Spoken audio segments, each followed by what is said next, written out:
You're not going to postpone your life until somebody else comes in your life. You are not this season. You are you. You are a child of the Most High God. That's never going to change whether you're married or single. So I don't want you to wait.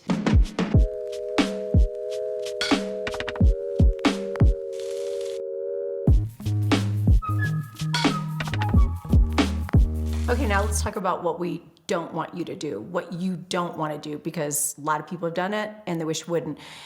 So really what we're talking about is like, what do you not want to do in the season of waiting? Well, first of all, I don't want you to call it a season of waiting. You're not going to postpone your life until somebody else comes in your life. You are not this season. You are you. You are a child of the Most High God. That's never going to change whether you're married or single. So I don't want you to wait. Waiting sounds like very passive. Waiting sounds like temporary. So we don't want to see you think about, this is my season of waiting. You don't want to be limited to your season.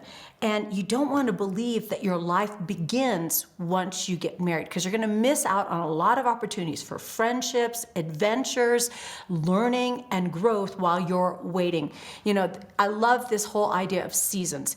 Everything in life is seasonal, and the right thing in the wrong season is the wrong thing, and the wrong thing in the right season is the wrong thing. So we want to know, what is the strength of this season? And I think a lot of times people are uncomfortable being alone with themselves, or thinking that, oh, if I say I'm single, people are going to be like, oh, yeah, bless her heart, she's just waiting for that dream to come true.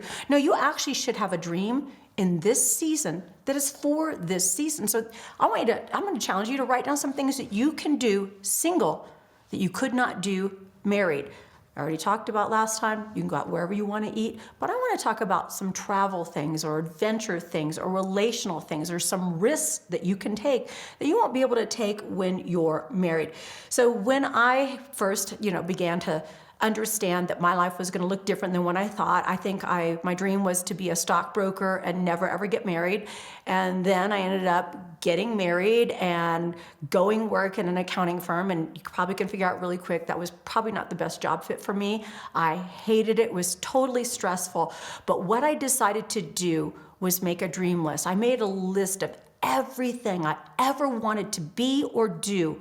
And I didn't disqualify myself because I was married. You shouldn't disqualify yourself because you're single. I said I wanted to travel. I said I wanted to scuba dive. I said I wanted to be a makeup artist. I said I wanted to do film producing. I wanted to write a book. I wanted to do some public speaking. Then there was some other just random stuff that I just thought this would be fun. Why not write it down? I wrote all of those things down. And what I did was, I didn't think, well, one day when I get to do those things, I'll be happy. I decided to do the things I was doing in that season with the same passion that I would do the things in my next season. Had an incredible little encounter. I was in downtown Chicago yesterday, and I met this young guy. His hood was all turned inside out, and I thought, I think that looks like he's the age of one of my sons. So I said, can I fix your hood for you? And he turned around, I was like, oh yeah, thanks so much. And he said, how old are you? And he said, I'm 24. I said, okay. And he said, tell me what you're doing right now. And so he started telling me about his job, and he said, but I really don't like it. And I said, a lot of times in life, we do something we don't like to do in one season, so we can do something we do want to do in the next season. Too often people are thinking, I've got to do my dream thing right now. Well, you do what you do with excellency and diligence so that you can move into the next season, because everything you're taking forward with you is a season of strength. So don't compare yourself with married people. Married people are thinking, I remember when I was single. I remember I didn't have any of these fights.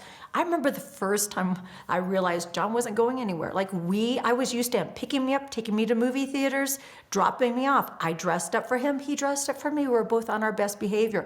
Then we got married, and I was like, I want you to go back to your apartment. I don't want to see you right now, but I am married. And there is that incredible tension, like it's not dating anymore. This is life. So enjoy your dating season, because it's fun. And life can be fun, but it can also be very, very challenging. One thing you don't want to think that you're missing out on now because of the one day thing. You don't want to miss out on what you do have now because of what you don't have now. So focus on what you do have. Be incredibly intentional with your stewardship of what you do have. Again, I believe this is a time for you to study. I believe this is a time for you to prepare yourself. And whether you ever get married or not, that's not even the issue. You just want to be the best person that God created you to be. So that's all about, He gets to tell you who you are. And a lot of times people are like, oh, I'm married. No, you're not married. That's a role. That's not an identity. And so we confuse single, it's just a role, it's not an identity. And a lot of times, even when I'm speaking in churches, I'll have women come up to me and they'll say, almost with shame on themselves, they'll say, I'm divorced. And I just want to say to every person out there that has gone through a divorce, if you've gone through a divorce, you're no longer married, that makes you single. You do not call yourself divorced. That sounds like rejected. That sounds like unloved. That sounds like failure. I believe that God is raising up an army of single people, because I'm not going to believe that people are all single because they're missing out on something. I'm going to believe that God is weaving a purpose for them in this life, and that they're going to meet other people that understood this season and built strength. So don't miss out on the strength of this season, because you're looking for the next season.